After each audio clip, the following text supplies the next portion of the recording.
C'est une initiative prise pour faire face à l'absence ou le manque d'informations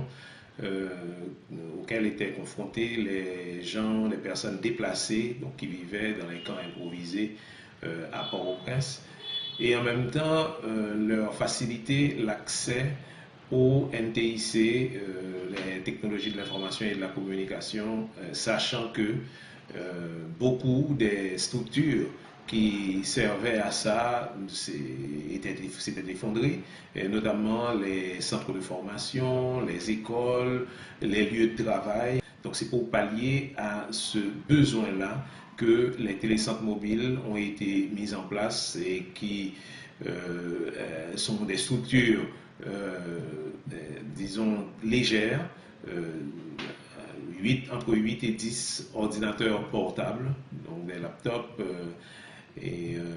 une génératrice et une connexion à Internet mobile, des chaises, tables, une tente, bien entendu, et tout ça transporté tous les matins vers les camps de déplacés, 6 à Port-au-Prince, et c'est pour ça que le système tourne pratiquement 6 jours sur 7 et chaque jour est consacré à un camp et en général durant une journée avec une heure ou une demi-heure par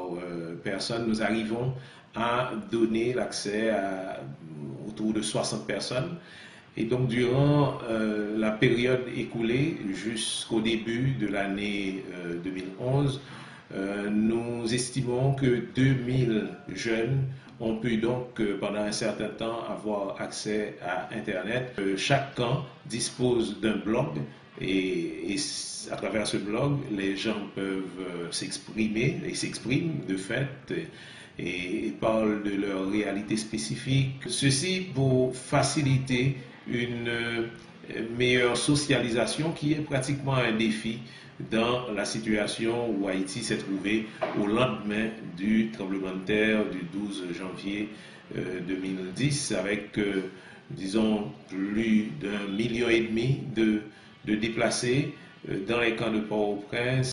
Dans cette expérience, nous avons développé 2 modules séparés,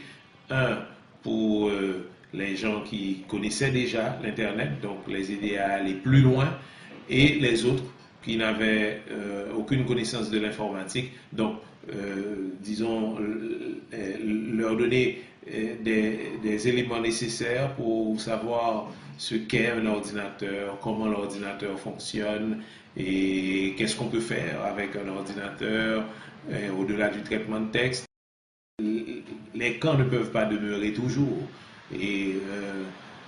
il faut quand même un jour sortir des camps. Et c'est pour ça que nous, la pérennisation de cette expérience, on la voit dans je dirais, dans un parcours situé entre les camps